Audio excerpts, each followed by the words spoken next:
Hello, নমস্কার। আমি advocate Sourav Debnath legal council channel নিয়ে আবার চলে এলাম। আপনাদেরকে সবাইকে স্বাগত। আশা করি সবাই ভালো আছেন।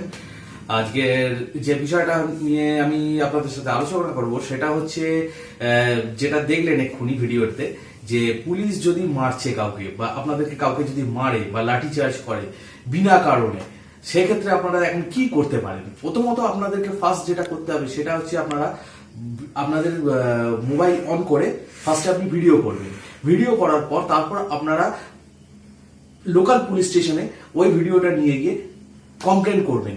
সব থেকে বেটার হয় ওখানে গিয়ে কমপ্লেন না করার থেকে আপনারা চিট বাই পোস্ট কমপ্লেন করবেন, এবং ওই যে পোস্ট কমপ্লেন করার পর আপনাদের যে রসিদটা থাকবে সেই রসিদটা আপনারা নিয়ে রেখে দেবেন, এবং দেখবেন যদি কোনো কাজ না হয়ে থাকে তাহলে আপনারা তারপরে হায়ার অথরিটির কাছে সেই কমপ্লেন লেটার নিয়ে আবার আপনারা কমপ্লেন করতে পারেন, যেমন সিপি, এসপি এনাদের কাছে।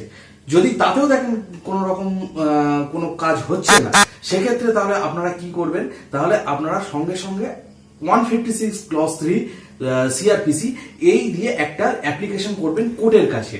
যেটা এখন নতুন যে আইনটা বিএনএস অ্যাক্টে সেটা হয়েছে 175।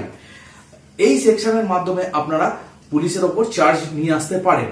এবং আরো একটা বিষয়, 166 এর সেকশনে যেটা আইপিসি, তার থ্রুতে আপনারা একজন পুলিশ কর্মীকে যিনি তার শক্তির যে অপব্যবহারটা করছেন, তাদের যে বার্দি যেটা বলে, তাদের যে ড্রেসের যে বা তাদের চাকরির যে অপব্যবহার যদি করে থাকে, তাহলে আপনি তাকে সাসপেন্ডও করতে পারেন।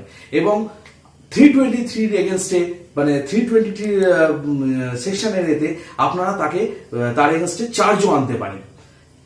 এরকম আরো আইন বিষয় নিয়ে আমি আবার আসবো। আপনারা এগুলো জেনে রাখুন, আপনাদের ভবিষ্যতে বা যে কোনো সময় আপনাদের কাজে লাগতে পারে। সঙ্গে থাকুন, চ্যানেলটাকে সাবস্ক্রাইব করে রাখুন। আরো নতুন ভিডিও নিয়ে আমি আবার আসছি। নমস্কার।